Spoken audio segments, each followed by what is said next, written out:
Right then, good morning, good evening, good afternoon, hello, wherever you happen to be, and more to the point, whoever you happen to be. My name is Paul, you've possibly seen my Daily Teasers going past, and you've possibly also seen my film and TV reviews. Tonight is another film write-up, it's another film review, and I'd like to tell you about Terminator Dark Fate. First things first though, before I go into the main part of this, let me tell you one thing that you can keep in mind for the end of the review. I have a kind of 4-star, 5-star review. It starts at 0 for completely forget about it at one end, and it goes all the way up to 4 at the other end for go see now. So in other words, it's 0, 1, 2, 3, 4. Okay, just so you know, 4/5. Okay. Tonight I've seen Terminator Dark Fate, so let me try and summarise it for you. Terminator Dark Fate opens in 1998, 3 years after Terminator 2 Judgment Day. It sees Sarah Connor, Linda Hamilton, and her son John happily living in Guatemala when John is attacked by a T-800 Terminator, Arnold Schwarzenegger.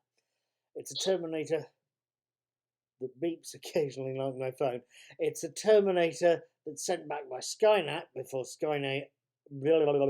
Take two. It's a Terminator sent back by Skynet before Skynet itself is erased. And it's a Terminator that successfully completes its mission of killing John Connor. Years later in 2020, an advanced Revision 9 or Rev 9 Terminator, Gabriel Luna, goes back in time to 2020 to assassinate Danny Ramos, played by Natalia Reyes. There's another time traveller as well, Grace, played by Mackenzie Davis, who's also sent back to protect Danny. So it's a mirror of the original movie. What neither know is two things. One, Sarah Connor is waiting deliberately for Terminators to arrive so she can deal with them the only way she can. She's been getting messages about them and is usually in place ready to shoot. Two, those messages are coming from Laredo in Texas and signed, well, I'll try and include it later, but they're signed effectively by the original Terminator that killed John. This is going to get complicated. Now, was I convinced, impressed? Dare I say it, was I even stunned?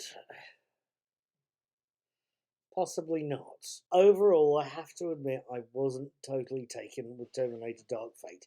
The acting's okay. The writing's good enough. The plot jogs along at an okay pace, even though there's sudden scene shifts and the occasional hole. Sarah Connor, at this point in her life, is a self-confessed criminal. In one early scene, she admits that she's got various crime TV shows dedicated to her, and she's wanted in all 50 US states. Combine that later on in the movie, where she's, as it turns out, friendly enough with a military intelligence figure, a US Army military intelligence figure, to borrow a couple of major EMP weapons. You see what I mean? There's odd little things like that, odd little cuts and jumps like that sort of got me slightly distracted. The upsides, if any, the fight scenes and the chases in this are absolutely superb. They're wonderful to watch. They really are. I kept thinking that the Mackenzie Davis character, Grace, and the Gabriel Luna Rev 9 Terminator have come up with a new martial art. I kept thinking of it as Kung Fu, because there's a lot of sort of bicycle chains and metal chains and car parts going around and clanging against assorted bits of metal, shape-shifted liquid metal that the Terminator uses. So it's quite noisy. It's wonderful to watch. There's also the effects work and the design work on Gabriel Luna's Rev 9 Terminator itself. That is amazing. The effects between Terminator 2 and this film have improved a lot.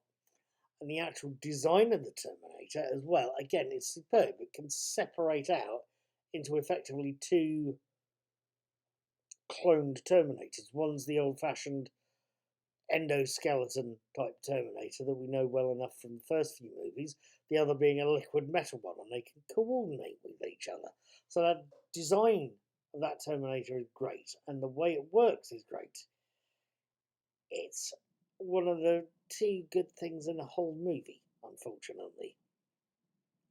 It's eye-popping to watch, as were the fights and the chases, but that doesn't necessarily make for a good movie.